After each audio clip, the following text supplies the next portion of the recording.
எனக்கு பின்பு எனது பதவிக்கு என் குடும்பத்தினர் யாரும் வரமாட்டார்கள் என கூறிய பொம்மை முதல்வர் இன்று அவரது மகனை விளையாட்டுத்துறை அமைச்சராக்கி இருக்கிறார் என அதிமுக முன்னாள் அமைச்சர் செல்லூர் ராஜு குற்றம் சாட்டியுள்ளார். மதுரை மாவட்டம் சமயநல்லூர் அருகே பரவையில் அதிமுக உறுப்பினர்களுக்கு புதிய உறுப்பினர் அட்டை வழங்கும் நிகழ்ச்சி நடைபெற்றது. இதில் அதிமுக முன்னாள் அமைச்சர் செல்லூர் ராஜு பங்கேற்று அதிமுக உறுப்பினர்களுக்கு புதிய உறுப்பினர் அடையாள அட்டைகளை வழங்கினார். இதையடுத்து கூட்டத்தில் பேசிய முன்னாள் அமைச்சர் செல்லூர் ராஜு திமுகவை பட்டி தொட்டி எங்கும் வளர்த்தெடுத்தவர் புரட்சித் தலைவர்தான் என கூறினார். புரட்சித் தலைவரை இன்றைக்கு நடிகர் என்று விடியா திமுக அமைச்சர் தாமோ அன்பரசன் கூறியிருந்தார். ஆனால் கருணாநிதியே நடிகர்தான் என்றும் காகிதப்பூ என்ற படத்தில் கருணாநிதி நடித்திருந்தார் என்றும் அவர் கூறினார். பேட்டி கொடுத்தவர் எனக்கு பிறகு என்னுடைய மகனோ என்னுடைய மருமகனோ யாரும் இந்த பதவிக்கு வரமாட்டேன்னு சொன்னது அதே வாய் தானே. அன்னைக்கு எந்த வாய்?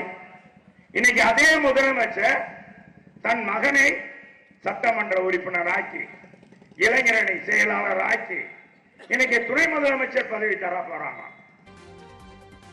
திருவள்ளூர் மாவட்டம் திருத்தணியில் விடியா அரசின் அமைச்சர் பங்கேற்ற நிகழ்ச்சிக்காக நீண்ட நேரம் வெயிலில் நிற்க வைக்கப்பட்ட 3 பள்ளி மாணவர்கள் மயங்கி விழுந்ததால் பெரும் பரபரப்பு ஏற்பட்டது.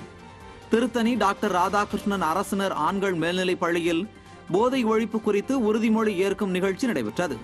இந்த நிகழ்ச்சியில் விடியா அமைச்சர் காந்தி கலந்து கொண்டார். அமைச்சர் வருகையை முன்னிட்டு மாணவர்கள் காலை 9:30 மணி முதல் வெயிலில் நிற்க வைக்கப்பட்ட நிலையில் 11 மணிக்கு மேல் நிகழ்ச்சி துவங்கியதால் கொளுத்தும் வெயிலை தாங்க முடியாமல் 3 மாணவர்கள் மயங்கி விழுந்தனர். விடியா திமுக அமைச்சர் நிழலில் அமர்ந்து கொண்டு மாணவர்களை நீண்ட நேரம் வெயிலில் நிற்க வைத்த சம்பவம் பெற்றோர் மத்தியில் அதிர்ச்சியை ஏற்படுத்தியுள்ளது. கோவை மாவட்டம் பொள்ளாச்சி நகராட்சி பகுதியில் விதிகளை மீறி கட்டப்பட்ட வணிக வளாகங்களுக்கு சீல் வைக்கும் நடவடிக்கையை கண்டித்து வணிகர் சங்கங்கள் சார்பில் கடை அடைப்பு போராட்டம் நடைபெற்றது.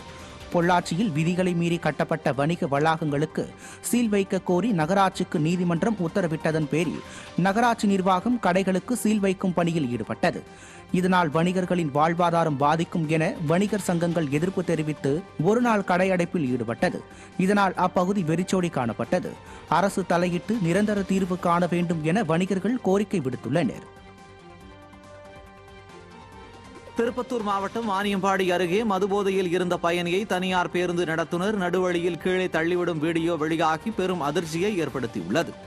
வேலூரில் இருந்து திருப்பத்தூர் நோக்கி சென்ற தனியார் பேருந்தில் பயணி ஒருவர் மதுபோதையில் பயணித்த நிலையில் நடத்துனர் அந்த பயணியை செட்டியப்பனூர் பகுதியில் நடுரோட்டில் கீழே தள்ளிவிட்டு சென்றார். இதனால் அந்த பயணி நிலை தடுமாறி தேசிய நெடுஞ்சாலையில் விழுந்தார். விடிய ஆட்சியில் ஆராய் ஓடும் மதுவால் இளைஞர்கள் சீரழிந்து வரும் நிலையில் சம்பந்தப்பட்ட தனியார் பேருந்து நடத்துனர் மீது நடவடிக்கை எடுக்க வேண்டும் என மக்கள் கோரிக்கை விடுத்துள்ளனர். அரியலூர் மாவட்டம் ஆண்டிமடம் அருகே ஊராட்சி ஒன்றிய நடுநிலைப் பள்ளியில் ஆசிரியர் பற்றாக்குறையை கண்டித்து மாணவர்கள் காத்திருப்பு போராட்டத்தில் ஈடுபட்டனர். மேலூர் கிராமத்தில் செயல்பட்டு வரும் ஊராட்சி ஒன்றிய அரசு நடுநிலைப் பள்ளியில் அறிவியல், ஆங்கிலம் மற்றும் சமூக அறிவியல் பாடப்பிரிவுகளுக்கு ஆசிரியர் பற்றாக்குறை இருந்ததாக கூறப்படுகிறது. இதனால் அதிருப்தியடைந்த அப்பள்ளி மாணவர்கள் சுமார் 50க்கும் மேற்பட்டோர் பள்ளி வளாகம் முன்பு காத்திருப்பு போராட்டத்தில் ஈடுபட்டனர். அப்போது ஆசிரியர் பணியிடங்களை நிரப்ப கோரி பதாகைகளை ஏந்தி விடியா அரசுக்கு எதிராக முழக்கங்களை எழுப்பினர். சரியா படிப்பு சொல்லுற ஆள் இல்லை. எங்களுக்கு இப்போ பெரிய மன உடச்சல் இருந்துட்டு இருந்தோம். இப்போ எங்கள் பிள்ளைங்களே நாங்கள் கொஞ்சம் பார்த்துட்டு போராட்டம் பண்ணுறோம், நீங்கள் வாங்கன்னு சொல்லி பேரண்ட்ஸ் வந்து கூப்பிட்டாங்க. பேரண்ட்ஸ் கூட எங்களுக்கு அழுவதாக இருந்தது. நாங்கள் செய்யறது எங்கள் பிள்ளைங்க செய்கிறாங்க. நாங்கள் நைட்டில் தூக்கமே இல்லை சார். எங்களுக்கு உடனே ஆசிரியர் வேணும்.